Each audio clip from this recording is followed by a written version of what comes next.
మనకి పరమాత్మ మనము చేసుకున్నటువంటి కర్మల యొక్క ఫలితము సంచితము, ఆగామి, ప్రారబ్ధము అని 3 కింద విడదీస్తాడు. సంచితం అంటే మన పేరు మీద ఫిక్స్డ్ డిపాజిట్ పడిపోయి ఉంటుంది. మనం 50,000 పట్టుకెళ్ళి స్టేట్ బ్యాంక్ లో వేస్తాం ఫిక్స్డ్ డిపాజిట్. 5 ఏళ్ల తర్వాత తీసుకుంటామండి అంటాం. ఏదో వాడు ఆశ పెడతాడు, దాన్ని 80 చేస్తా 90 చేస్తా ఆశ బట్టి ఆ బ్యాంకు అందులో వేసుకుంటాం. అది సంచితం, ఇప్పుడు రాదు, 5 ఏళ్ల తర్వాత వస్తుంది. అందుకని అలా మన పేరు మీద మనం చేసినటువంటి పాపపుణ్యముల ఫలితములు కూడా పడిపోయి ఉంటాయి కొండల్లాగా. అందులో అన్నింటినీ అనుభవించలేం కనుక కొన్నింటిని అనుభవించడానికి కొన్ని తీస్తారు. బొత్తిగా పాప ఫలితమే తీస్తే ఏడుస్తూ కూర్చుంటాడు రా లేచిన దగ్గర నుంచి అని కొంచెం పాప ఆయన కన్సెషన్ ఇచ్చి అటు ఇటు వెతికి వీడు చేసిన పుణ్యం ఏం లేకపోయినా గుడి ముందు నుంచి వెళ్ళడం కూడా పుణ్యం కింద చేసేస్తాడు. ఎంత వాత్సల్యమో మహానుభావుడికి. చిత్రం, యథార్థంగా చెప్తున్నాండి, నేనే ఇందులో అబద్ధం చెప్పట్లేదు. ఎవరో వెళ్ళి గుండు చేసుకున్నవాడు కనబడ్డాడు. ఏమిటో తిరుపతి వెళ్ళి వచ్చానేంటి అంటాడు. అంటే అవునండి తిరుపతి వెళ్ళి వచ్చానండి. వీడు చాలా భక్తి శ్రద్ధలతో చెప్తాడు. ఏం ప్రసాదం చాలా మాకు అంటాడు. నేను చాలా కొంతమందిని చాలా చిత్రమైన వ్యక్తులు ఉంటారు. ఓసారి నేను తిరుపతి వెళ్తూ మా ఆఫీసులో ఒక ఆయనతో తిరుపతి వెళ్తున్నానండి. ఆయన చాలా గడుసువాడని చెప్తుండేవారు అందరూ. నేను ఎప్పుడు ఆయన గడుసుతనాన్ని అనుభవించే అదృష్టం నాకు కలగలేదు. ఒక రోజున ఇదేంటి ఇవాళ తిరుపతి వెళ్తున్నానండి అన్నాను, ఎందుకో నా ప్రారంభం కొద్ది. అంటే ఆయన అన్నాడు మీరు తిరుపతి వెళ్తున్నారా అని గబుక్కుని పరుసు తీశాడు. ఏమిటో గడుసువాడు అంటారు, ఇంత భక్తుడే అన్నమాట అనుకున్నాను. 5 రూపాయలు తీసి నాకు ఇచ్చాడు. హుండీలో వేయమన్నాడు అనుకుని జేబులో పెట్టేసుకున్నాను. కోటేశ్వరారు వచ్చేటప్పుడు నాకు లడ్డూ తిండి అన్నాడు. తిరుపతి నుంచి లడ్డూ తేవడం అంత తేలిక? ఈయనకి ఒక్కడికి ఓ లడ్డు 5 రూపాయలు ఇస్తే లడ్డూలు ఇచ్చేస్తున్నారా తిరుమలలో? ఆ రోజుల్లో ఎంత కష్టంగా ఉండేదో అప్పుడు ప్రసాదంలో. ఊరినీయ సాధ్యం ఇదానీ గడుస్తున్నాం అనుకున్నాను నేను. అలా మనం ఈ జన్మలో అనుభవించడానికి ఏదో చిన్న పుణ్యం చేస్తాడు. పుణ్యాన్ని కూడా చూస్తాడు స్వామి. తిరుపతి అని నోటితో అంటే చాలు వాచిక పుణ్యం అని వేసేస్తాడు. ఏదో మనకి తెలియదు మనం పుణ్యం చేసినట్టు. ఇక్కడ నేను కూర్చుంటాను, ఇక్కడ శరభేశ్వర శర్మ గారు కూర్చుంటారు. శరభేశ్వర శర్మ గారంతటి మహానుభావుడు నాకు తెలియదు, వీడు కోటేశ్వరరావు అని ఆయనకి తెలియదు. ఆయన బ్యాగ్ అక్కడ పెట్టి టికెట్ తెచ్చుకోవడానికి పెడతారు, దాని పక్కనే నా పెట్టి పెడతాను. దొంగాడు వచ్చాడు తీసుకుపోదామని, ఇక్కడ కూర్చున్నాను. ఆ 2 నావే అనుకుని దొంగతనం చేయకుండా వాడు వెళ్ళిపోయాడు. ఈ దొంగతనం చెయ్యకుండా వాడు వెళ్లిపోయినటువంటి విషయం శరభేశ్వర శర్మ గారికి తెలియదు. ఆయన యొక్క పెట్టి నేను రక్షించాను అనుకోకుండా అని నాకు తెలియదు. కానీ చిత్రంగా కూర్చుని గుప్తంగా రాసేవాడు ఇక్కడ ఉన్నాడు. తెలిసో తెలియకో నువ్వు ఇక్కడ కూర్చుంటే శరభేశ్వర శర్మ గారి పెట్టి కూడా రక్షింపబడింది కనుక నీ దాంట్లో ఏదో అనుషంగిక పుణ్యమో, తెలియకుండా ఒక భక్తుడి పెట్టిని రక్షించిన పుణ్యమని వేసేస్తాడు. ఇదిగో దాన్ని తీసుకొచ్చి ఓ గవర్నమెంట్ ఆఫీసులో ఉద్యోగము అనో ఫలితాన్ని ఇక్కడ ఇస్తాడు. ఇలా పుణ్యము పాపము 2 కలిసి ప్రారబ్ధంగా అనుభవించడానికి ఓ సంచి ఒకటి పట్టరావాలి. ఇవి అనుభవించడానికి మరి అనుభవించడానికి ఒకటి ఉండాలి కదండి. అనుభవం దేంతో పొందుతారు? అందుకని తెచ్చుకుంటాం. శరీరం మనం కాయగూరలకు వెళ్ళామనుకోండి, మనకి అందుకే ఈ అలవాటు. ఎక్కడికన్నా వెళ్ళేటప్పుడు ఎందుకైనా మంచిదో బ్యాగ్ పట్టరారా అంటాం. ఈ బ్యాగ్ పట్టుకు తెచ్చుకోవడం అన్న అలవాటు ఎక్కడదంటే మనకు మొట్టమొదటి నుంచి ఉంది. ఈ సంచి అట్టుకుని వచ్చుకుంటాం. వచ్చుకుంటే దేంతో అనుభవిస్తారు? మరి కష్టం అనుభవించాలి. ఇది చాలా కష్టంగా ఉందండి అనాలంటే ఇది కష్టపడాలి. ఎంత సుఖంగా ఉందోనండి ఇది సుఖపడితేను. ఈ సంచి అనుభవిస్తూ ఉంటుంది. దీని లోపల ఆయన కూర్చుని ఇది ఎన్నాళ్ళు అనుభవించాలో అన్ని శ్వాసలను ఆయనకి లెక్క ఉంటుంది. అన్నింటి వరకు ఆయన ఇందులో కూర్చొని లెక్కెట్టుకుంటుంటాడు. అయిందా అయిందా అయిందా అని. సినిమాకి వెళ్ళిపోవాలన్న తాపత్రయం ఉన్న భర్త ఏమే అయిపోయిందా అంటుంటాడు వాచి చూసుకుని. అలా వీడు ఊపిర్లు తీసుకుని వీడు గొడవలో వీడు ఉంటాడు. వీడు ఇంకా సంపాదించేసుకుంటుంటాడు ప్రారంధాన్ని. ఇంకా వెళ్ళి సంచితానికి క్రెడిట్ అయిపోతుంటుంది. వెట్టి మూట అని శాస్త్రం దీన్ని కనపడదు. దీన్ని నెత్తి మీద ఎట్టుకు తిరుగుతూ ఉంటాడు ఈ వెట్టి మూటను అనుభవించడానికి. అసలు దీనికోసం వస్తాడు వీధిలోకి ఒక్కొక్కసారి, తెలుసా అండి? ఎందుకంటే వాడికి ఏం పని లేదు, నిష్కారణంగా బయటకు వస్తాడు. ఏమి తోచలేదని నించుంటాడు. అక్కడ కుక్క పడుకుంటుంది. వీడికి ఎందుకు? ఆ పక్కనున్న కుండీలో మట్టి పెట్ట తీసి కుక్కను కొడతాడు. అది భయం లేచొచ్చి వీడిని గరుస్తుంది. అందుకే ఏమంటే పంతులు గారిని కుక్క కరిచింది అంటే అయ్యో పాపం అంటారు మన వాళ్ళు. అయ్యో పాపం అనడంలో ఎంత రహస్యం ఉందో తెలుసా అండి? ఎక్కడో ఏదో జన్మలో కుక్కని బాధ పెట్టడం అనేటటువంటి పాపాన్ని చేసినటువంటి సంచితములోంచి ఈ జన్మలో కుక్క చేత తిరిగి కడవబడడం అనేటటువంటి ప్రారంధాన్ని నుదుటలో రాస్తే దాన్ని పంతులు గారు ఇవాళ అనుభవించారా? ఇది అయ్యో పాపం. అందుకని ప్రారంధం కింద ఇప్పుడు అనుభవించడానికి ఓ సంచి. అందుకని దీంట్లో వేసుకుంటూ ఉంటాడు అన్ని, మళ్ళీ దీంతో అనుభవిస్తూ ఉంటాడు. ఈ సంచి ఒకటి పట్టుకు తిరుగుతుంటాడు. తిరుగుతూ ఎప్పటికీ అసలు భగవంతుడి వైపుకి ఆభిముఖ్యం ఉండదు. అక్కడే గుడి ఉంటుంది, ఆ పక్కనే వాడుంటాడు. వాడు ఎప్పుడూ గుడిలోకి వెళ్తాడు. కానీ ఆయనకు తాపత్రయం ఉంటుంది లోపల ఉన్న ఆయనకి. అయ్యో వాడు రాడురా, నేనే పెడతాను రా అని. కొడుకు ఎప్పుడు తండ్రి దగ్గరికి రాడు. పాపం ఈయన పిఎఫ్ అంతా అమ్మేసి వాడిని చదివించాడు. నాకు ఎక్కడ ఖాళీ నాన్నగారు, ఒక్క రోజు లేకపోతే ఆఫీసు నాశనం అయిపోతుందంటే అన్ని ఉంటుంది. వీడు రిటైర్ అయిపోయినా హాయిగా ఉంటుంది ఆఫీసు. పెట్టుకోకూడదు తాదాత్మ్యతలన్నీ పెట్టుకోవడం. అలానే ఆఫీసులు మానేయమని శాస్త్రం చెప్పలేదు. విహిత కర్మాచరణం జాగ్రత్తగా చేసుకుంటే చాలు, విర్రెక్కిపోకూడదండి.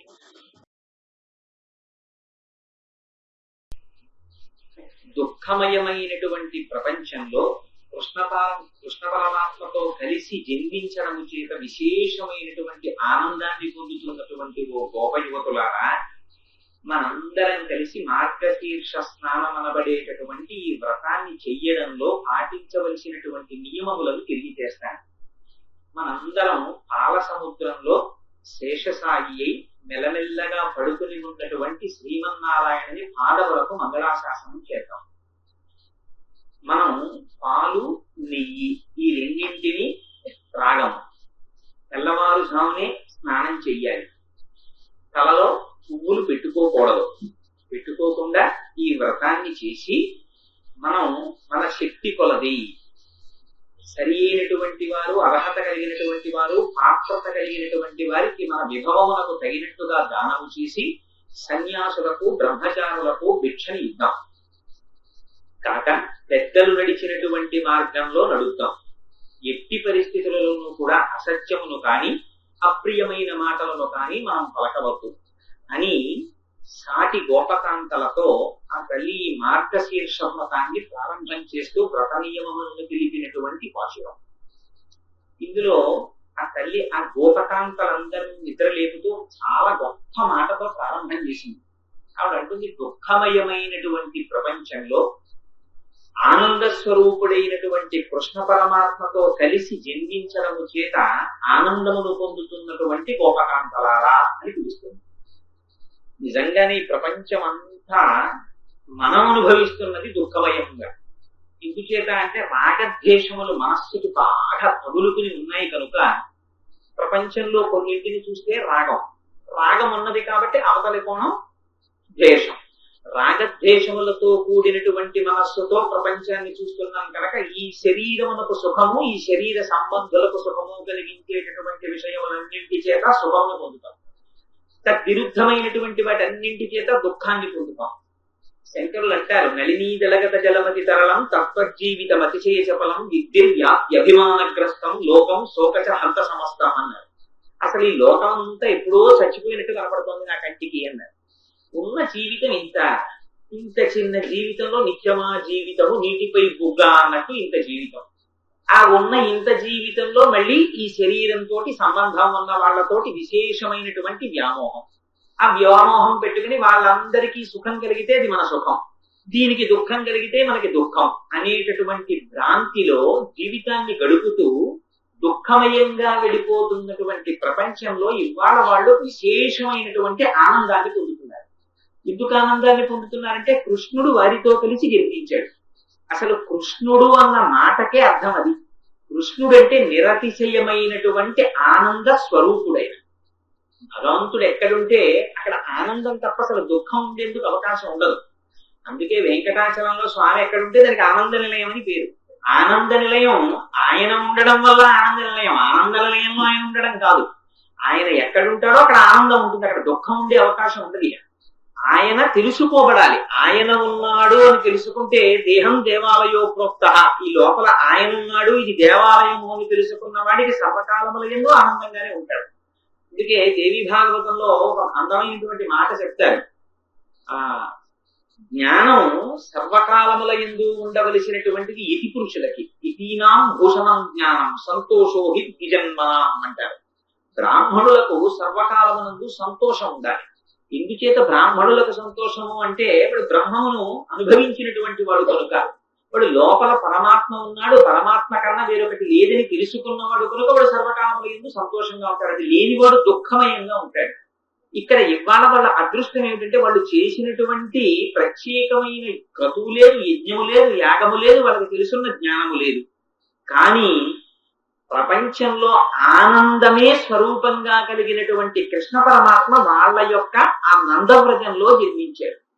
జన్మించి వాళ్లతో కలిసి ఆడుకుంటున్నారు. అగ్నిహోత్రాన్ని అయ్యో నాకు తెలియదండి అగ్నిహోత్రం అని అందుకని ముట్టుకున్నాను, అది కాలింది అంటే దానికి ఏమీ ఇంకా క్షమాపణ లేదు. దాని స్వరూపం అటువంటిది. అగ్ని వేడిగా ఉంటుంది. అయ్యో పాపం పసిపిల్లాడు ముట్టుకుంటున్నాడు వాడిని కూడా కాల్చేయడం అని చూడదు. ఎవరు ముట్టుకున్నా కాల్చేస్తుంది అగ్నిహోత్రం. అందుచేత అగ్నిహోత్రానికి కాల్చడం ఎంత ధర్మమో, నీటికి తడపడం ఎంత ధర్మమో, గాలికి స్పర్శనివ్వడం ఎంత ధర్మమో, పరమేశ్వరుడికి ఆనందాన్ని ఇవ్వడం అంత ధర్మం. అందుకని భగవంతుణ్ణి నమ్ముకున్న వాడికి, భగవంతుడి పాదములు పట్టుకున్న వాడికి, భగవంతుడి యొక్క అనుగ్రహమును కలిగి ఉన్నవాడికి ఎప్పుడూ ఆనందంగానే ఉంటాడు. ఆనందంగా ఉంటాడంటే వాడికి దుఃఖాలు ఉండవండి అంటే, దుఃఖం ఎక్కడుంటుంది? దుఃఖం మనస్సులో ఉంటుంది. దుఃఖం అంతా దీనితో సుఖము కాని దుఃఖము కాని దీనితో అనుభవిస్తాడు. ఇది పరమేశ్వరుని యందు లగ్నం అయిపోయినప్పుడు పరమేశ్వరుని నుంచి ఎడబాటు దుఃఖం తప్ప, పరమేశ్వరుడితో నిరంతర భావనలో ఉన్న వాడికి సుఖము తప్ప వేరొకటి తెలిసే అవకాశం ఉండదు. అందుకని సుఖస్వరూపుడై ఉంటాడు. అటువంటి కృష్ణ పరమాత్మ సాక్షాత్ నిరతిశయ ఆనంద స్వరూపుడు ఇవాళ నందవ్రజంలో ఆవిర్భవించాడు.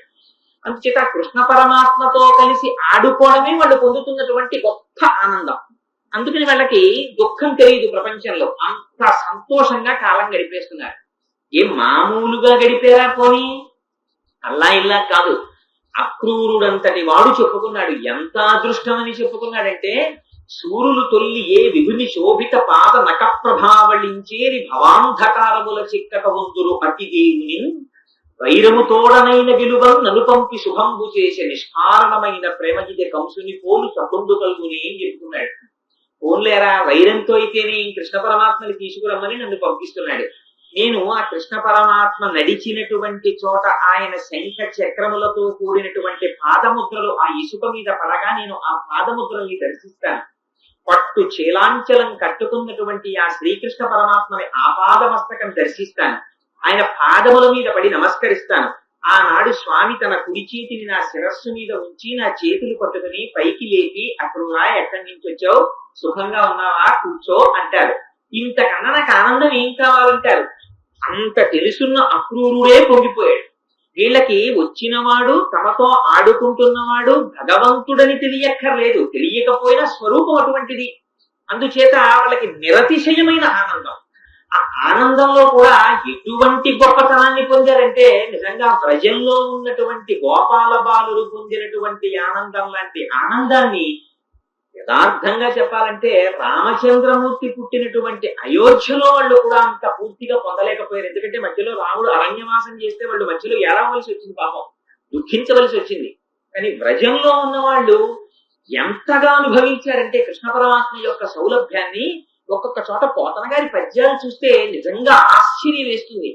ఎంతటి కృష్ణ పరమాత్మ మహానుభావుడు, సమస్త బ్రహ్మాండములను శాసించగలిగినటువంటి శ్రీమన్నారాయణుడు ఏమీ తెలియనటువంటి పిల్లవాళ్ళ ఆవుల్ని, ఎద్దుల్ని, దూడల్ని తోలుకుని వెళ్ళడం ఆ పొలానికి. ఆయన వెంట చిక్కాలు పట్టుకుని వీళ్ళందరూ వెళ్ళడమా, విడితే వాళ్ళందరూ ఆయన చుట్టూ నిలబడడమా? కూర్చున్నారట. కూర్చుంటే ఈయన మధ్యలో నిలబడ్డారట. ఆ నిలబడినప్పుడు కూడా చిత్రం ఏంటంటే, ఎడం చేతిలో సజ్జన్నం పెట్టుకుని ఊరగాయ పచ్చళ్ళన్నీ వేళ్ల మధ్యలో పెట్టుకుంటే వాళ్ళందరూ చుట్టూ కూర్చుని వాళ్ళు తెచ్చుకున్న ఊరగాయలు తీసి కృష్ణ పరమాత్మకి ఇస్తూ ఉండడం. ఆ ఎంగిలి ఊరగాయలన్నీ వేళ్ల మధ్యన పెట్టుకుని జలజాంత స్థిత కందికం తిరిగిరా సంఘంబులయ్యున్న రేకుల చందంబుల కృష్ణుని తిరిగిరా కూర్చుండి వీక్షించడం శిలలు పల్లవముల్ లతల్ పుష్పంబులు పత్రంబులు ఆకులు కంచంబులుగా భుజించిరచడం గోపార్భకులు భూవర.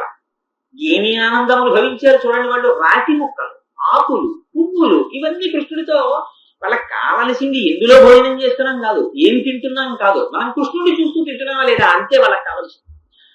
జలజాంత స్థిత కర్ణికం తిరిగిరా సంఘంబులయ్యున్న రేకుల చందంబుల కృష్ణుని తిరిగిరా. చిత్రమైనటువంటి విషయం చేశారంటే, ఆ కడుపున దిండుగా కట్టిన వలువలో లాలిత వంశనాళంబు జొనిపి విమల శృంగంబును వేత్రదండంబును జారిరానీకడా సంకనిరిగి నీగడ పెరుగుతో మేళగించిన చల్ది ముద్ద ఆవలి చేతనయను నిచి చెలరేగి కొసరి తెచ్చిన ఊరగాయలు వేళ్ల సందులను తాననయను నిచి ఆ సంగడీల నడుమ చక్కగా కూర్చుండి నర్మభాషణముల నగము నెరపి యాగభోక్త కృష్ణుడు అమరులు వెరగొంత శైశవంబు మెరసి చల్లి కుడిచి అన్నాడు. యాగభోక్త కృష్ణుడు ఆయన యజ్ఞభృత్యజ్ఞసాధన యజ్ఞాంతకృత్యజ్ఞగుహ్యం అన్నమన్నాదయేవచ అని ఆయన సాక్షాత్తు యజ్ఞ పురుషుడు. అటువంటి వాడు అగ్నిహోత్రము ద్వారా ఇచ్చినటువంటి హవిస్సులు తీసుకునేటటువంటి పరమాత్మ ఇవాళ వాళ్ళ మధ్యలో ఒక గోపాల బాలుడిలా ఏమీ తెలియని వాడిలా వచ్చి నిల్చున్నాడు. వాళ్ళు తీసుకొచ్చే ఎంగిలి ఆవకాయ పెసరలో ఊరగాయ పచ్చడిలో ఆయనకి పెట్టారు. ఆ ఆవకాయని ఈ అన్నంలో కలుపుకుని ఆయన తింటున్నాడు ఈ ఎంగిలి ముద్దలన్నీ. తింటుంటే వాళ్ళందరితో కబుర్లు ఆడుతున్నాడు, వాళ్ళందరూ ముట్టుకుంటున్నారు, ఆడుకుంటున్నారు, పాడుకుంటున్నారు. ఇది చూశారు దేవతలు. చూసి అందుకని పోతన గారు అన్నారు, యాగభోక్త కృష్ణుడు అమరులు వెరగొంద శైశవంబు మెరసి చల్వి గురించి. సద్యన్నాన్ని ఊరగాయ పచ్చడితో కలిపి, సద్యన్నం పైగా అది నిన్న వండి ఉంచేసినటువంటి అన్నం, పోనీ వాటి అన్నం కూడా కాదు, ఆ సద్యన్నం వాళ్ళు పెట్టడం ఈయన తినడం. పోనీ అంత అమాయకుడు అనుకుందామంటే ఆయన సాక్షాత్తు రాశీభూతమైన పరబ్రహ్మం. కానీ ఇవాళ అంత సౌలభ్యానికి వచ్చేసింది, అంతగా దిగొచ్చింది ఆ వ్రజానికి. వాళ్ళందరూ కలిసి ఆయనతో ఆడుకుంటున్నారు. ఏ మహాత్ముని యొక్క నామము విన్నంత మాత్రము చేత, ఏ మహాపురుషుని యొక్క నామాన్ని పలికినంత మాత్రం చేత పాపరాశి దగ్ధమైపోతుందో, అమృతాన్ని తాగినంతటి తృప్తిని పొందుతున్నాడో, పునరావృత్తి రహితమైనటువంటి మోక్ష స్థితిని పొందుతున్నాడో, అటువంటి పరమాత్మ వాళ్లతో కలిసి ఆటలాడుకోవడమా? ఎంత సంపద, ఎంత సంతోషాన్ని పొంది ఉన్నారు మీరు ఇవాళ. దుఃఖమయమై జరామరణ రూపమై షడూర్ములతో కూడినటువంటి ప్రపంచంలో ఇవాళ మీరు ఇటువంటి నిరతిశయ ఆనందాన్ని పొందుతున్నారు. ఇంతటి అదృష్టాన్ని పొందినటువంటి గోపికలారా, మనందరం మార్గశీర్ష స్నానము అనేటటువంటి మిషతో మనమందరం ఈ వ్రతాన్ని చేసేటప్పుడు పాటించవలసినటువంటి నియమాలను వినండి. మనం పాల సముద్రంలో వేయించేసి మెల్లమెల్లగా శేషశయనుడై ఆ శేషతల్పము మీద పడుకుని ఉన్నటువంటి శ్రీమన్నారాయణుని పాదార విందములకు మంగళం పాడడం. ఇది నిజంగా అపారమైనటువంటి భక్తితో అన్నమాట. ఇది అందరూ అనలేని మాట. అందరూ అన్ని వేళలా ఈ మాటని పలకలేరు. ఇలా అనాలి అంటే లోపల హృదయం ఆర్ద్రతతో నిండిపోవాలి, భక్తితో వెన్నముద్దైపోవాలి మనస్సు. అలాంటి మనస్సు ఉన్నవాళ్ళు మాత్రమే అంటారు. త్యాగరాజు గారికి వాళ్ళ అమ్మాయి పెళ్లి అవుతోంది. ఇంట్లో అవుతుంటే ఎవరో స్నేహితుడు ఎక్కడి నుంచి ఒక మాట చెప్తారు. వేదోద్ధారణ మందరాభరణ పృథ్వీ ధర్మ నిర్మాణ ప్రహ్లాదత్రాణ బలిప్రతారణ వైదేహీ ప్రాణ ధనంజయ జయ వ్యాపార పారీణ చోనీధర్మ కరుణ తమోహరణ తండ్రి వెంకటేశ ప్రభో అని కీర్తిస్తారు. అన్ని అవతారాలు ఆయనవి. అందుకని ఆ వెంకటేశ్వర స్వామి వారి కథే వామనమూర్తి కథ. అందుకే కృష్ణుడు తన ముందు అవతారం వామనమూర్తిగా చెప్పారు. అటువంటి అవతారం కనుక ఆ వామనావతారానికి ఓ ప్రత్యేకత ఉంది. కృష్ణావతారానికి ఉన్నట్టే వామనావతారానికి ఉంది. వామనావతారం దుష్ట శిక్షణ చేసిన ఎన్నడూ ఎప్పుడూ పరమాత్మ చెయ్యనటువంటి పని ఒకటి చేశాడు అవతారంలో. ఆయన ఒకరి దగ్గరికి వెళ్ళి చెయ్యి చాపి అడగడం ఏమిటండి? శ్రీ మహాలక్ష్మి ఆయన సొత్తు, ఎలాంటి సొత్తో కూడా చెప్పేశాడు బలిచక్రవర్తి. అంతటి లక్ష్మీదేవిని తన సొత్తుగా పెట్టుకున్నవాడు వేరొకరి దగ్గరికి వెళ్ళి చెయ్యి చాపి దానం అడిగాడు అవతారంలో. అందుకనేది విశిష్టమైన అవతారం. పైగా పుచ్చుకోవడం ఎంత వాత్సల్యం నిండిపోయిందంటే అవతారంలో చెయ్యి చాపాడు, ఇచ్చాననగానే 3 లోకములను కొలిచి అనోరణీయాన్ మహతో మహీయాన్ అని సమస్తము తాను నిండి ఉన్నానని మరొకసారి నిరూపించి చూపించింది అవతారం. అందుకని ఇవాళ వామనమూర్తిని పొగుడుతున్నారు. 3 లోకములను బలిచక్రవర్తి దగ్గర దానము పట్టడం అనేటటువంటి మిషతో వచ్చి ఆ దానమును స్వీకరించగానే 3 లోకములను కొలిచినటువంటి పాదములు కలిగినటువంటి వామనమూర్తి నామమును పొగిడి అంటున్నారు. ఎందుకు పొగడాలట? ఆయన వచ్చింది ఆయన ప్రయోజనానికి రాలేదు వామనమూర్తిగా. అదితి ఏడిచింది కశ్యప ప్రజాపతి దగ్గరికి వెళ్ళి, ఎండకన్నెరుగని ఇంద్రుని ఇల్లాలు పలుపంచలను జాలిపడెను నేడు, త్రిభువన సామ్రాజ్య విభవమ్ము కోల్పోయి దేవేంద్రుడడవుల తిరిగి నేడు, అమరులకు ఆధారవవు అమరావతి అసురుల కస పాటపట్టయ్య నేడు, కలిమి గారాపు బిడ్డలు జయంతాదులు శబరార్భకుల వెంట చనిరి నేడు, అటువంటి బలి జగముల నెల్ల బలియుచునున్నాడు, అతని గెలువరాదు వాసవనకు, యాగభాగమెల్ల అతడాహరించును కడగి దేవతలకొక్క కడియ నీడు. అటువంటి వాడైపోయాడయా బలిచక్రవర్తి. దితికి పుట్టినటువంటి బలి 3 లోకములను ఆక్రమించాడు. ఇంద్రుణ్ణి రాజ్యభ్రష్టుణ్ణి చేసి అమరావతిని ఆక్రమించాడు. ఇవాళ ఇంద్రుడికి తినడానికి పట్టెడు అన్నం లేకుండా అరణ్యాల్లో తిరుగుతున్నాడు. అందుకని నా కొడుకు ఇంద్రుడికి మళ్లీ రాజ్యం వచ్చేటట్టుగా కటాక్షించమని భర్తను అడిగింది అదితి. అడిగితే ఆయన ఎంత గొప్ప సూక్తి చెప్పారో తెలుసా అండి? నేను ఎక్కడి నుంచి తీసుకొచ్చిస్తాను అదితి, నాకు సమస్తము బ్రహ్మముగా కనపడుతోంది, భగవంతున్ పరమున్ జనార్దను కృపా పారీణు సర్వాత్మకున్ జగదీశున్ శ్రీహరివేడు అతడున్ సంతుష్టుడై నీకున్ కావలసిన కోరికలనెల్లనిచ్చు. ఆ పరమేశ్వరుడు ఆ శ్రీహరిని వేడుకో, ఆయన కృపాపారీణుడు, ఆయన కృప కలిగిందా ఆయన నీకు సమస్తం ఇచ్చేస్తారన్నారు. అంటే ఆ తల్లి వ్రతం చేసింది, ఎదురుగుండా ఆవిర్భవించారు స్వామి. కనపడితే పొంగిపోయింది ఆ రోజున అదితి. పొంగిపోయి చూపుల శ్రీపతి రూపము నాపోవక త్రావి త్రావి హర్షోద్భతయై వాపుచ్చి మంద మధురాలాపంబుల పొగడనదితి లక్ష్మీనాథుడు. పొగిడితే ఆయన అన్నారు, నాకు సంతోషం కలిగింది అదితి, నీ కోడండ్రును నీ కుమారవరులు నీనాథుడు నీవును సంశ్లోకింపన్ సతులున్ పతుల్ సమ్మోదింప రాత్రించరుల్ శోకింపన్ భవదీయ గర్భమున తేజోమూర్తి జన్మించదన్ నాకున్ వెడుక పుట్టు నీ సుతుడనై నర్తించి వర్తింపగా. నాకు కోరిక పుట్టింది నీకు కొడుగ్గా పుట్టాలని, అందుకని వామనమూర్తిగా వస్తానన్నారు. అన్నట్టే వామనమూర్తిగా ఆవిర్భవించారు. పుట్టగానే కృష్ణ పరమాత్మకి బాల్య క్రీడలు ఉన్నాయి, వామనమూర్తికి బాల్య క్రీడలు లేవు. వెంటనే ఆయన ఉపనయనం చేసుకోవలసినటువంటి మహానుభావుడు అయ్యాడు. వెంటనే మహానుభావుడు కశ్యప ప్రజాపతి ఆయనకి ఉపనయనం చేశారు. ఉపనయనం చేసిన తరువాత వటువుగా ఉండి బలిచక్రవర్తి యాగం చేస్తున్న దగ్గరికి వెళ్ళారు. బలిచక్రవర్తి మహాధర్మాత్ముడు, గొప్ప దానశీలత కలిగినటువంటి వాడు.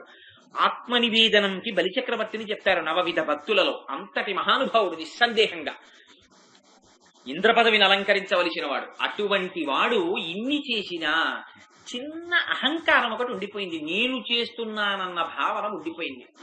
ఇంతటి ధర్మాత్ముడు, పైగా బలిచక్రవర్తి యొక్క శిరస్సుని కత్తిరించలేనంతటి అసమర్థుడు కారు స్వామి. ఈయనకి వంశంలో ముందు తాతగారిగా ప్రహ్లాదుడు ఉన్నాడు.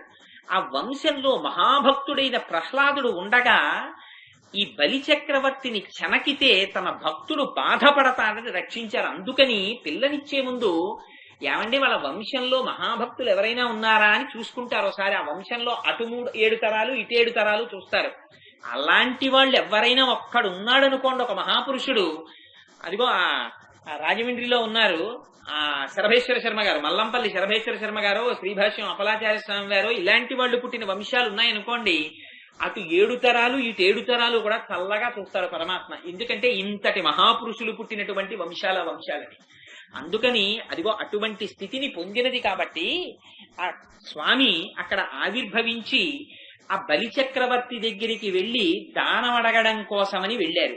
వెళ్లి బలిచక్రవర్తిని సంహరించకూడదు, కానీ రాజ్యం ఇంద్రుడికి ఇవ్వాలి. ఎలా అంటే, అంతటి శ్రీ మహావిష్ణువు కూడా ఒకరి దగ్గరికి వెళ్లి చెయ్యి చాపవలసి వస్తే వామనమూర్తి అయిపోయారట. అయిపోయి వెళ్లి అక్కడ నిలబడ్డారు. నిలబడితే చూశాడు బలి, చూసి ఆశ్చర్యపోయాడు. ఎంత తేజోమూర్తిగా ఉన్నాడు రాయినా అని. పొడుగా ఎవరి వాడవెవ్వడవు సంవాస స్థలం వెయ్యది ఎడకున్ నీ వరుదించుటం సఫలమయ్యన్ వంశమున్ జన్మమున్ కడు ధన్యాత్ముడనైతి ఈ మఖము యోగ్యం వయ్యే సుహృతంబులయ్య శివులున్ కళ్యాణమి కాలము. నువ్వు రావడమే ఆనందమయ్యా స్వామి అని తెలియకపోయినా చెప్పేస్తున్నాడు వచ్చిన బ్రహ్మచారిని చూసి. ఈ అగ్నులన్నీ సంతోషిస్తున్నాయి నిన్ను చూసి, ఈ అగ్నులు మరింత పైకొస్తున్నాయి. ఏది నీకేం కావాలో కోరుకోవయ్యా, నువ్వు ఏం కోరితే అది ఇచ్చేస్తాను. వరచేలములో మాడలో ఫలములో వన్యంబులో గోవులో హరులో రత్నములో రథములో విమృష్ణాన్నమో కన్యలో కరులో కాంచనమో నికేతనములో భూములో ధరణీఖండమో కాకజేయబడిగదో ధాత్రి సురేంద్రోత్తమ, నీకు ఏం కావాలంటే అది ఇచ్చేస్తాను అడుగన్నాడు. అంటే ఆయన అన్నారు, నాకు అవన్నీ ఎందుకయ్యా, నాకు ఇవన్నీ నాకు అక్కర్లేదు, 3 అడుగుల నేల నాకు చాలు దానం ఇమ్మన్నారు. అనగానే బలిచక్రవర్తికి పాపం వచ్చినవాడు శ్రీ మహావిష్ణువు అని ఆయనకి తెలియదు. దానం ఇవ్వడానికి సిద్ధపడుతుంటే శుక్రాచార్యులు వారు చెప్పేశారు, అయ్యో అమాయకుడా, వచ్చినవాడు ఎవరో అనుకుని దానం ఇచ్చేస్తున్నావేమో, వచ్చినవాడు శ్రీ మహావిష్ణువు, నువ్వు ఇచ్చానన్నావా మొత్తం కొలిచేస్తాడు. ఎందుకని కొనుక్కున్నవాడు దానం పుచ్చుకున్నవాడు తొక్కి చూసుకోవాలి. మొత్తం కొలిచేస్తాడు ఆయన, అంతా ఆయన పాదాలతో కొలిచి చూపిస్తాడు. ఆఖరణ పాదం తీసుకొచ్చి నీ తల మీద పెడతాడు. నువ్వు భ్రష్టుడి అయిపోతావు, రాజ్యం పోతుంది, ఐశ్వర్యం పోతుంది. నా మాట విను, వారిజాక్షులందు వైవాహికములందు ప్రాణవిత్తమాన భంగమందు జగిత గోకులగ్ర జన్మరక్షణమందు బొంకవచ్చునకము పొందడదిప అని శుక్రనీతి చెప్పాడు. అబద్ధం చెప్పేయచ్చులే, పర్వాలేదు, ప్రాణ మాన విత్త భంగం ఏర్పడింది కాబట్టి ఏమోనయ్యా ఏదో అన్నాను కానీ ఇవ్వడం కుదరట్లేదని ఇంకో మాట వినకుండా అంతఃపురంలో వెళ్ళిపోన్నాడు. అంటే ఆయన అన్నాడు, బలిచక్రవర్తిని పరమాత్మ అందుకు రక్షించారు. ఆయనన్నాడు, బ్రతకవచ్చుగాక బహువిధంబులనైన వచ్చుగాక లేమి వచ్చుగాక జీవధనములైన పడుగాక చెడుగాక మాట మీరలేడు మానధనుడు. ఏదైతే కాని నేను మాత్రం దానం ఇచ్చేస్తాను. పైగా వచ్చినవాడు శ్రీ మహావిష్ణువు అంటున్నావు నువ్వు. ఆయన ఇటువంటి వాడయా? ఆదిన్ శ్రీసతి కొప్పుపై తనువుపై అంశోత్తరీయంబుపై పాదాబ్జంబులపై కపోలతటిపై పాలిండ్లపై నూత్న మర్యాదంచెందు కరంబు క్రిందగుట ఆపై నా కరంబుంట మేల్ కాజే రాజ్యము గిజ్జమున్ సతతమే కాయంబు నా పాయమే. శ్రీ మహాలక్ష్మి యొక్క శిరస్సు మీద, ఆవిడ ఒంటి మీద, ఆవిడ చెక్కిళ్ల మీద, ఆవిడ పాదాల మీద నూత్న మర్యాదంచెందు కరంబు, ఆవిడ మీద చెయ్యి వేసినప్పుడల్లా ఆనందాన్ని పొందేటటువంటి చెయ్యి నూత్న మర్యాద పొందుతుందట. నూత్న మర్యాద అంటే మళ్ళీ వాళ్ళు తీసి చెయ్యి ఇవతల వాళ్ళ మీద వేయరు. అది ఆ చెయ్యి వెయ్యడమే ఆనందం అనుకునేటటువంటి చెయ్య. లక్ష్మీదేవి అంతటి దాన్ని ఆనంద పెట్టిన చెయ్య. అటువంటి చెయ్యి కింద నా చెయ్యి మీద ఎంత అదృష్టమయ్యా దానం ఇచ్చేస్తానన్నాడు. అయితే నా మాట వినలేదు కాబట్టి రాజ్యభ్రష్టుడు అయిపోతా ఉన్నాడు. ఈ మాట గురువుతో అనిపించడానికి వచ్చారు ఆయన. గురువు మాట వేదవాక్ అయిపోతుందండి. ఇదే బృహస్పతి చెప్పాడు బయలుదేరే ముందు. అతనికి గురువుల కటాక్షం ఉంది, నువ్వేం చేయలేవన్నాడు. ఇవాళ స్వామి వచ్చారు, గురుశాపం తగిలింది బలిచక్రవర్తికి. ఆ దానం ఇచ్చేస్తాను రమ్మన్నాడు. బలిదైత్యేంద్రకరద్వయీ కృతజల ప్రక్షాళన వ్యాప్తికి జలజాతాక్షుడు సాచ యోగి సుమన సంప్రాప్తిత శ్రీదమున్ కలితానమ్ర లలాట పదవీ కస్తూరికాషాదమున్ నలినామోదము రత్ననూపరము నానావేదమున్ పాదమున్. ఆ పాదములను కడిగి జలధార పోసి దానం చేసేశాడు. ఆ చెయ్యడం కూడా విప్రాయ ప్రకట వ్రతాయ భవతే విష్ణుస్వరూపాయతే తత్ప్రామాణ్య విదే త్రిపాదశ్చ ధరణిం దాస్యామియంచున్ క్రియాక్షిప్రుండై ధనుజేశ్వరుండు వడుగుం చేసాచి పూజించి బ్రహ్మప్రీతమ్మని ధారబోసె భువనం ఆశ్చర్యము పొందగా శ్రీ మహావిష్ణు స్వరూపంగా చూసి 3 అడుగుల నేల ధార పోసాడు. ధార పోసేయగానే ఆ నీటి ధార వచ్చి చేతిలో పడింది తంటే పరమాత్మకి చాలు, అవతార ప్రయోజనం తీరిపోయింది. ఒక్కసారి ఒక పాదంతో ఊర్ధ్వలోకాలన్నీ కొలిచేశారు. ఆ కొలిచేయడంలో నిజంగా పోతన గారు ఎలా అనుభవించారంటే, ఇంతంతై వటుడింతయై వరుయుతానింతై అభోవీధిపై ఎంతై తోజద మండలగ్రమణ కల్లంతై ప్రభారాశిపై ఎంతై చంద్రుడ కంతయై ధ్రువునిపై ఎంతై మహర్వాటిపై ఎంతై సత్య పదోన్నతుండగుచు బ్రహ్మాండాంత సంవర్ధి అయి అలా అలా పెరిగిపోయి స్వామి త్రివిక్రముడై ఆ ఊర్ధ్వలోకములన్నీ తన పాదంతో కొలిచేసేట. కొలిచేస్తే కదలని వస్తువులతో పెరుగుతున్న వస్తువుని చూపిస్తారు. రవిబింబంబుపబింప పాత్రమగు ఛత్రంపై శిరోరత్నమై శ్రవణాలంకృతిపై గళాభరణమై సౌవర్ణ కేయూరమై చివిమత్ కంకణమై కటిస్థలి ముదంచ ఘంటయై నూపుర ప్రవరంపై పదపీఠమై వటుడుతా బ్రహ్మాండము నిండుచో. ఆ సూర్యుడు ముందు మొట్టమొదట అక్కడ ఉన్నప్పుడు, ఆయన కిందున్నప్పుడు గొడుగులా కనపడ్డట. ఆయన దాటి వెళ్ళిపోతుంటే ముందు శిరస్సు మీద రత్నంలా కనపడ్డట. ఆ తరువాత చెవికి పెట్టుకున్న ఆభరణంలా కనపడ్డట. ఆ తరువాత మెడలో వేసుకున్న హారంలా కనపడ్డట. చేతికి పెట్టుకున్న కంకణంలా కనపడ్డట. వడ్డాణానికి పెట్టుకున్న గంటలా కనపడ్డట. పాదానికి పెట్టుకున్న నూపురంలా కనపడ్డట. పాదం కింద గుండ్రని పీఠంలా కనపడ్డట. గుండ్రని సూర్యుడు కనుక ఉపమానాలన్నీ గుండ్రంగా వేసేశారు. వేసేసి అలా అక్కడ సూర్యుడు కాళ్ళ దగ్గరికి వచ్చేసాడు. అలా పెరిగిపోయారు స్వామి. అలా పెరిగిపోతుంటే ఎంత చిత్రం చెప్పారంటే, నిజంగా సత్యలోకంలో హడావిడి పుట్టిందిట. ఏమిట్రా ఇంతమంది ఇంత హడావిడిగా ఏమిటి, బయటికి వెళ్ళి చూస్తున్నారు, ఏమైందని బ్రహ్మగారు వచ్చారు కమండలం పట్టుకుని. ఏమిటి మీ అలుపులు, ఎందుకు ఇంత అల్లరి ఇక్కడ? ఆ క్లాసులో హడావిడిగా ఉంటే హెడ్ మాస్టర్ బయటకు వచ్చినట్టు వచ్చి చూస్తే ఏమిటన్నారు, ఏమిటేమిటి, అదిగో మీ నాన్నగారి పాదం పైకి వచ్చేస్తోంది, చూడు శ్రీమన్నారాయణ నువ్వు నమస్కారం చేయన్నారు. వీళ్ళందరూ నమస్కారం చేస్తే ఆయన అన్నట్ట, తన పుట్టిల్లెజ పొమ్మటంచునజుడు తన్నాభి పంకేరుహంబు నిరీక్షించి నటించి ఉన్నత పదంబున్ కాంచి తత్పాద శేచనముంచేసే కమండలూదకములం చల్లించి తత్తోయముల్ వినివీధిన్ ప్రవహించదేవలదిగా విశ్వాత్మ కీర్తి ప్రభన్. ఆ చేతిలో ఉన్న కమండలంలో నీళ్లు తీసి ఆ శ్రీ మహావిష్ణువు యొక్క పాదం మీద పోసి, స్వామి నీ నాభికమలంలోంచి నేను పుట్టాను, నువ్వు నా కన్న తండ్రివి. అంగజు నీ గన్నమా అన్న ఇటురా అంటారు అన్నమాచార్యుల వారు.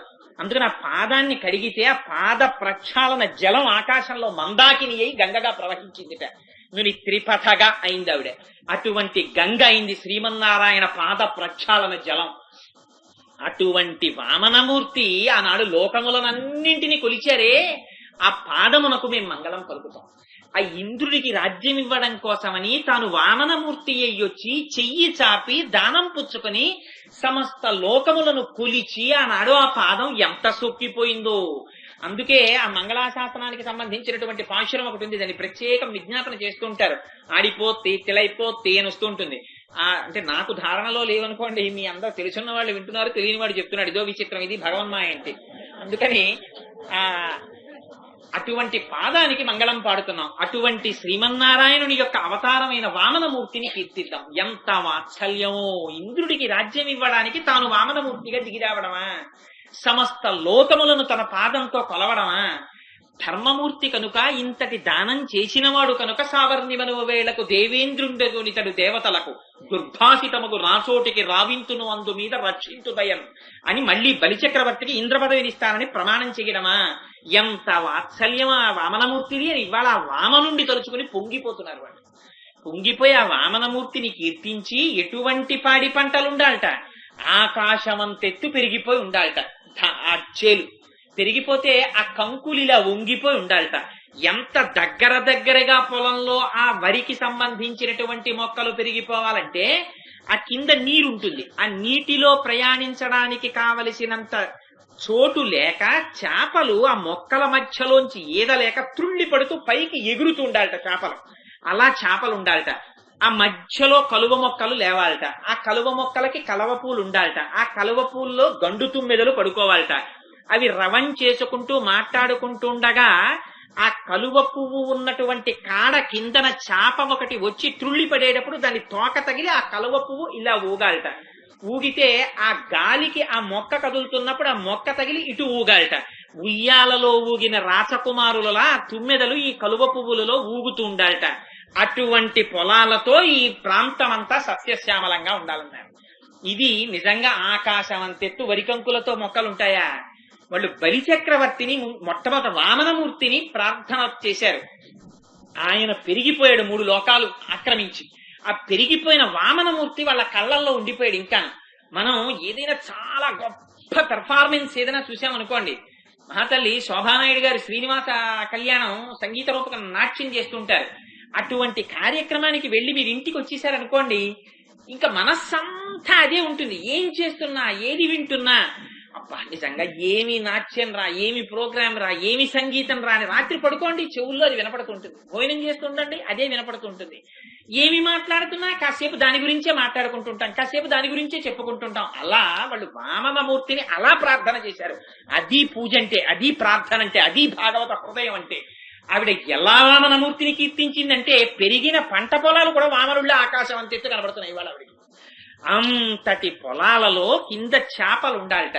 ఇవి కాదుట, ఇంకా పాడి ఎలా ఉండాలి? చాలా బలము కలిగినటువంటి వారు ధైర్యంతో దూరి కొట్టంలోకి వెళ్ళాలట. అది చిత్తడిగా ఉంటుంది ఆ నేల. అక్కడికి వెళ్లి ఆవుల యొక్క పొదుగుల కింద కుండ పెట్టడమే తర్వాయిట.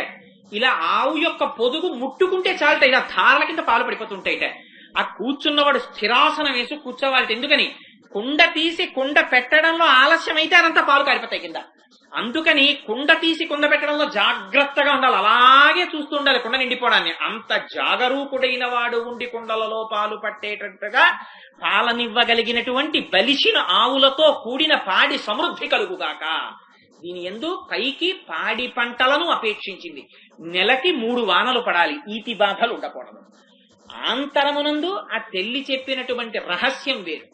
మనకి పరమాత్మ మనము చేసుకున్నటువంటి కర్మల యొక్క ఫలితము సంచితము, ఆగామి, ప్రారబ్ధము అని 3 కింద విడదీస్తాడు.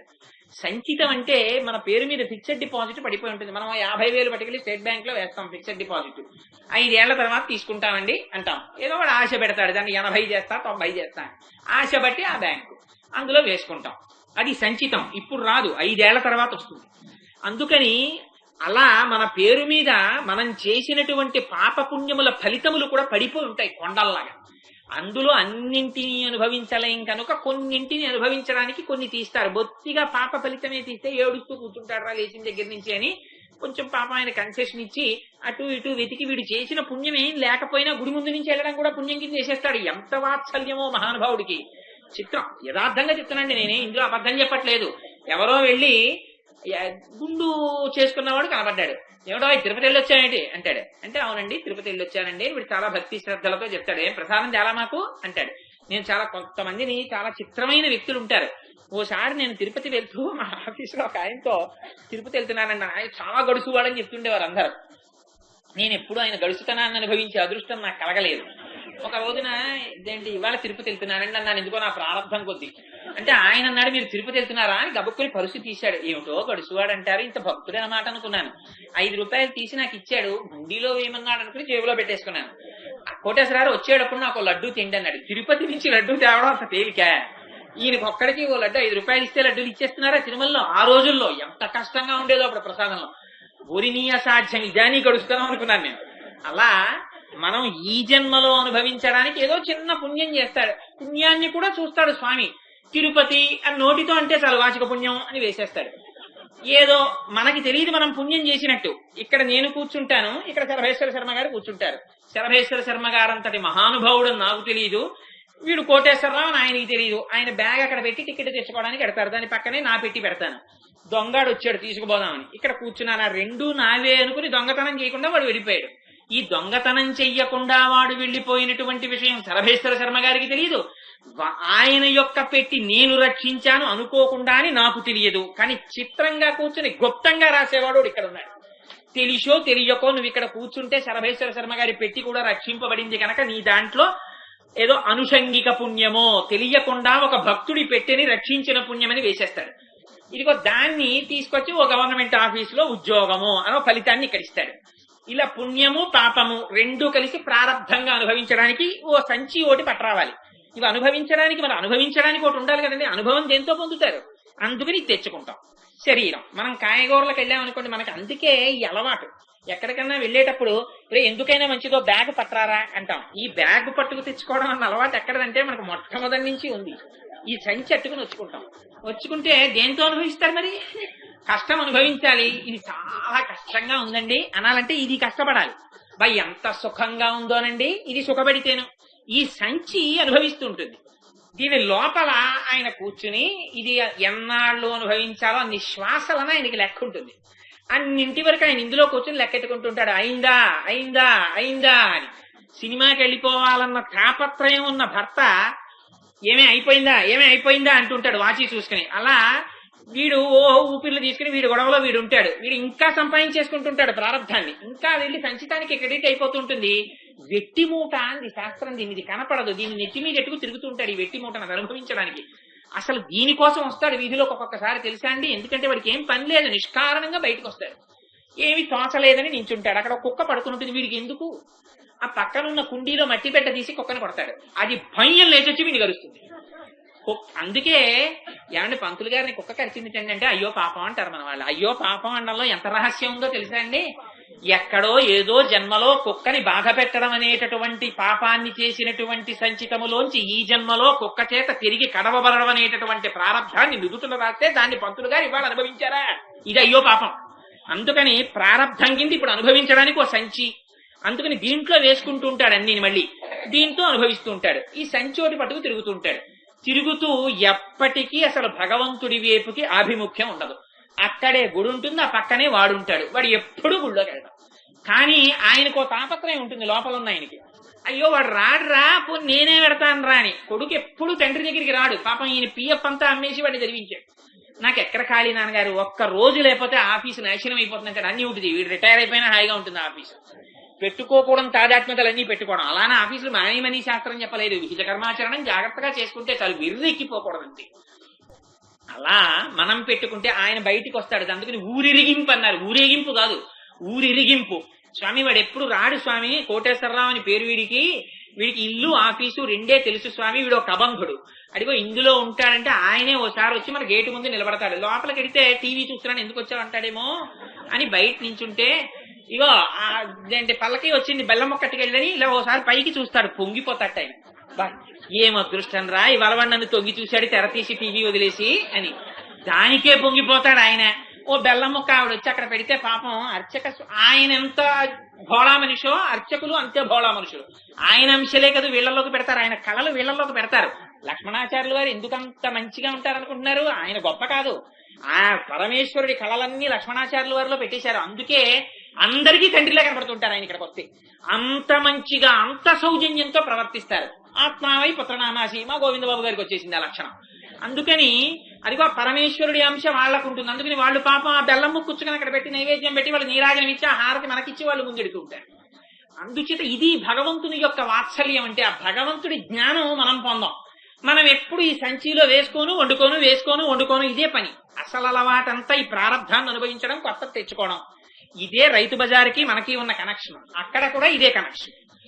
ఇందులో ఎప్పుడో ఒకనాడు భగవంతుడి యొక్క అనుగ్రహం చేత అసలు దేవుడేమిట్రా అని ఒక భావన కలుగుతుంది వాడికి అని అన్నారు. ప్రణంతుం స్తోతుం వా కథమకృత పుణ్య ప్రభవతి అన్నారు శంకరాచార్యుల వారు. ఎప్పుడో చేసుకున్న పుణ్యం ఉంటే ఓసారి అసలు దేవుడు ఏమిట్రా అంటాడు వీడు, లేకపోతే ఆ మాట కూడా అండం అని ఓసారి గుళ్ళోకి రావడం మొదలు పెడతాడు. ఆనాడు ఏదో ఉపన్యాసం వింటాడు, ఏదో ఒక మహాజ్ఞాని అయినటువంటి గురువు దొరుకుతాడు. ఆ గురువు దొరికితే అప్పటి వరకు ఎండిపోయినటువంటి హృదయ క్షేత్రంలో కామక్రోధాదులతో ఎండిపోయింది. దాని మీద తజ్జలాన్ అని నీటి కింద పరమాత్మ నిలబడతారు. నిలబడితే ఇప్పుడు అది మెత్తబడింది. మెత్తపడితే అందులో అక్కడ 3 వానలు పడాలి. ఆ 3 వానలే ఇప్పటికి వాడికి 3 రహస్యాలు తెలుస్తాయి. దీనికి చీడ పీడ పట్టకుండా ఉండాలి. చీడలంటే 6 ఉంటే ఆ పొలం పండదు. ఈ 6 చిలకలు, ఎలకలు, మిడతలు, అతివృష్టి, అనావృష్టి, క్రూరుడైన రాజు. ఈ 6 చీడలు మన దగ్గర ఉంటాయి. ఈ 6 చీడలు పోవడమే 6 లక్షణములు భక్తితో కలిగి ఉండడం. వాడికే చెందినవాడను, సర్వకాలములయందు వాడి చేతనే భోగింపబడవలసినటువంటి వాడను, వాడితో కలిసి ఉండుటమే సుఖము, వాడి నుండి విడువడుట దుఃఖము, వాడే నాకు రక్షకుడు, వాడి యొక్క ఆనందమే నా ఆనందము అనేటటువంటి 6 లక్షణాలు ఉండడం భక్తి. 6 లక్షణములు తిరగబడి నా అంతటి వాణ్ణి నేను, నా దేహంతో సంబంధం ఉన్న వాళ్లే నా వాళ్ళు, ఇది భోగించడమే నేను భోగించడం, నేను స్వతంత్రుణ్ణి, ఇలాంటి 6 లక్షణాలు ఏర్పడడమే 6 చీడలు పీడలు పట్టడం. ఇవి లేకుండా నెలకి 3 వానలు పడాలి.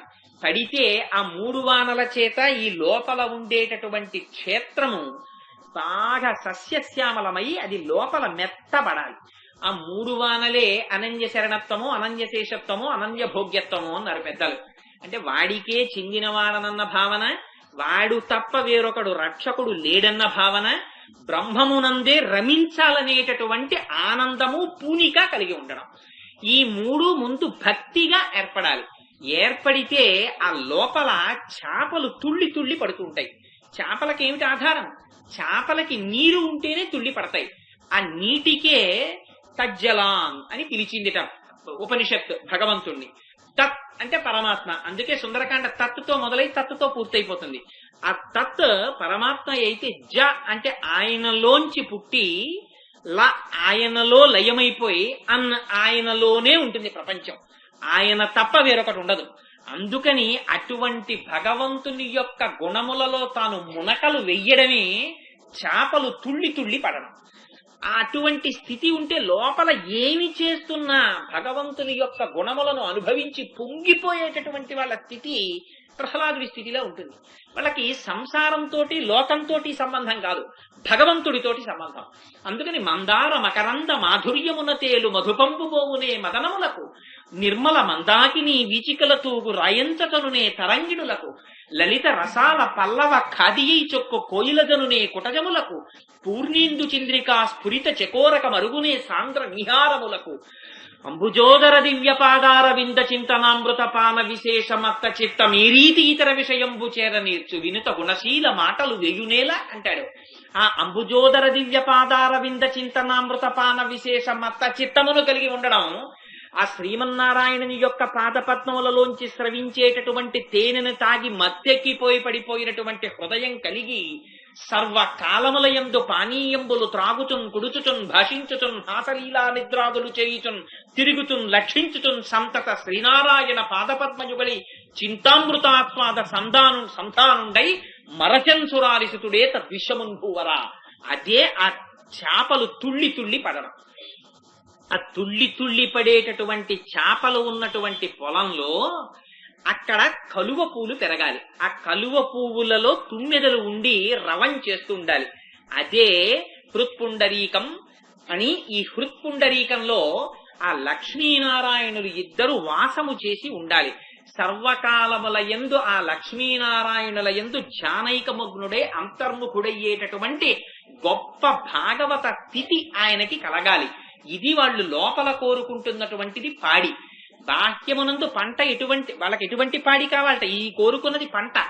వాళ్ళు కోరుకుంటున్నటువంటి పాడి ఎటువంటి ఆవులుండాలట? బలిసినటువంటి ఆవులై ఇలా వెళ్లి పొదుకుని ముట్టుకోగానే పాలు స్రవించేటటువంటివై ఉండాలట. అటువంటి గురువు యొక్క అనుగ్రహం కలగాలి. వాడిని కదిపితే చాలు భగవంతుని యొక్క కథలు వాడి నోటి వెంట జాలువరిపోతాయి గంగా ప్రవాహంలాగా. ఎందుకని? నిండిపోయినటువంటి బింది ఇంకా నీటిని ఇమర్చుకోలేక అంచుల వెంట నీటి ధార కారిపోయినట్టు భగవంతుని యొక్క ఆనందాన్ని, ఆ గుణ విభూతులను తాను అనుభవించడము చేత ఆ అనుభవించిన ఆనందము లోపల ఆగక వాక్కుగా పైకి ప్రవహిస్తే అటువంటి వాక్ ప్రవాహము కలిగినటువంటి, అటువంటి భక్తి కలిగినటువంటి, అటువంటి శుద్ధి కలిగినటువంటి, నిరంతరము భగవన్నామ స్మరణ చేసేటటువంటి జ్ఞానము కలిగినటువంటి, భగవత్ స్వరూపాన్ని నిర్ద్వంద్వంగా తెలుసుకున్నటువంటి మహాపురుషులు ఎక్కడో ఉంటారు. అటువంటి మహాపురుషులైనటువంటి ఆవులు, ఆ ఆవులు గడ్డి తిని పాలివ్వవు. కృష్ణుని యొక్క వేణునాదమును తిని బలిసిన ఆవులు. ఆ వేణునాదము ఓంకారము, ప్రణవము యొక్క అర్థమును తరచి తరచి చూసి భగవంతునితో తమకున్న అనుబంధాన్ని లోపల నెమరవేసుకుని ఆ భగవంతుని యొక్క చేతి స్పర్శని తాము పొంది అటువంటి కృష్ణుని వేణు గానము చేత నిండినటువంటి హృదయము కలిగిన వారున్నారే, ఆ రాసలీల అనుభవించి బ్రహ్మానందమును పొందినటువంటి మహాపురుషులైనటువంటి గురువులు వారున్న చోట నేల చిత్తడిగా ఉంటుంది. అంటే అవి పోసినటువంటి మూత్రము చేత, అవి విడిచినటువంటి పాల చేత కాలు పిడితే జారిపోయేటట్టు ఉంటుంది. పూనికతో లోపలికి వెళ్ళాలి. ఇందుచేత వారి మాటలు మాట్లాడేటప్పుడు ఒక్క నిమిషం మనస్సు ఎటైనా వెళ్ళిందో ఆ నిమిషంలో ఎంతో జారిపోతుంది. వాళ్ళు అనుభవించిన ఆనందాన్ని ఆవిష్కరిస్తున్నారు. ఎవరో చుక్క తాగుతున్నారండి దగ్గరలో, దయచేసి నా యందు అనుగ్రహంతో దాన్ని తీసేసేయండి. అందుచేత అదిగో అటువంటి పూనిక కలిగినటువంటి గురువులు ఉన్నటువంటి చోటికి వెళ్లి శిష్యుడు చెయ్యవలసిందేమిటి? పూనికతో ఆ ఆవుల యొక్క పొదుగు ముట్టుకుంటే చాలట పాలు వర్షించేస్తాయిట. వాళ్ళ పాదములు వెళ్లి ఇలా పట్టుకుని నమస్కారం చేసి అయా 4 మాటలు చెప్పండి అని అడిగితే చాలట. అడిగినటువంటి శిష్యుల ఆర్తిని చూసి చెప్పకుండా తానుండలేక చెప్పేస్తాట. అలా చెప్పేటటువంటి గురువులు ఎవరున్నారో వాళ్లే ఆ పొదుగు ముట్టుకునేటప్పటికే పాలను విడిచిపెట్టేవారు. పాలు జ్ఞానం. ఆ పాలు కారిపోయేటప్పుడు వీళ్ళు స్థిరాసనం వేసుకు కూర్చుని ఉండాలట. అంటే ఆవలింతలు రావడం, గురువు గారు పాఠం చెప్తుంటే తన మనస్సు ఎక్కడో విహరిస్తుండడం జరగకూడదు. రామకృష్ణ పరమహంస కాళికాదేవి దగ్గర కూర్చుని రామకృష్ణ పరమహంస అద్భుతంగా పాటలు పాడేవారు. పాట పాడుతూ తాదాత్మ్యతతో లీనమైపోయి పాట పాడుతుంటే ఎదురుగుండా కూర్చుని రాణి గారు కాళికాదేవి మెడలో వెయ్యడానికి కావలసిన పుష్పహారాన్ని కడుతోంది. ఆవిడ కడుతుండగా పాట పాడుతున్న రామకృష్ణ పరమహంస పాట పూర్తవగానే లేచి రాణి గారి లెంప పగిలిపోయేటట్టు దెబ్బ కొట్టారు. చుట్టూ ఉన్న వాళ్ళు హడిలిపోయారు. ఇదేంటి రాణి గారిని లెంప మీద కొట్టేశారు. ఆయన చెంప పెట్టిన తరువాత రాణిగారు ఆశ్చర్యపోయి చెంపన చెయ్యి చేర్చి పరమహంసని చూస్తూ ఉండిపోయింది. ఇంత తాదాత్మ్యతతో పాట జరుగుతుంటే అమ్మవారి మెడలో పుష్పహారం ఆవిడికి సంబంధించినటువంటి గుణములను అనుభవిస్తూ కట్టవలసిన దానివి రేపటి రోజున సభామండపంలో తీర్పేమివ్వాలని ఆలోచిస్తూ, నేరస్తుల గురించి ఆలోచిస్తూ మాల కడుతున్నావా? ఎందుక మనస్సును అటు ఇటు పోనిస్తున్నావు అని చెంపదెబ్బ కొట్టానన్నారు. అటువంటి స్థితిని పొందిన గురువులు ఉంటారు. అవతల మనస్సులో ఏం జరుగుతోందో కూడా గ్రహించగలిగిన వాళ్ళు ఉంటారు. ఎందుకని ఆ సర్వవ్యాపకుడైనటువంటి శ్రీమన్నారాయణుడితో తాదాత్మ్యత చెంది ఉన్నారు కనుక వాళ్ళు. అదిగో అటువంటి గురువుల దగ్గరికి వెళ్లి వాళ్ళ పాదం పట్టుకోగానే ఆ నోటి వెంట ధార కింద వచ్చేస్తుంటుంది ఆ భక్తితో కూడినటువంటి జ్ఞాన వర్షం. అదే ఆవులు స్రవిస్తున్నటువంటి పాలు. అక్కడ స్థిరాసనంతో కూర్చోవాలి. ఎలాగో అలా కూర్చుంటే ఆ కుండ తీసి కుండ పెట్టడంలో పాలు పోతాయి. అందుకని స్థిరాసనం వేసుకుని గురువు గారి ముఖం వంకే చూస్తూ గురువు గారి నోటి వెంట వచ్చేటటువంటి ఆ ఆనంద ధారని తాను పట్టి తాగేయాలి. అందుకే గళంతీ శంభోత్త చరిత సరిత కిల్బిషరజో దళంతీ ధీకుల్యాహ సరణిషు పతంతీ విజయతాం దిశంతి సంసార భ్రమణ పరితాపోపశమనం వసంతి మచ్చేతో హ్రదభువి శివానందలహరి అంటారు శంకరాచార్యుల వారు. అది పట్టి చెవులలోంచి తాగి తీసుకువెళ్లి హృదయ క్షేత్రమునందు సరస్సుగా నిలబెట్టుకుని దానిలో మునక వేసిన వాడికి సంసార తాపము తొలగిపోతుంది. అందుకని ఆ కుండ తీసి కుండ పెట్టడంలో ఆలస్యమైందా ఆ పాలు కింద కారిపోతాయి. ఆ వినడంలో తేడా వచ్చిందా ఆ పాలు నేలపాలైపోతాయి. ఆ గురువు నోటి వెంట వచ్చినటువంటి మాటలు చెవులనేటటువంటి కుండలలో పడకపోతే హృదయ క్షేత్రమునకు చేరుకోవు.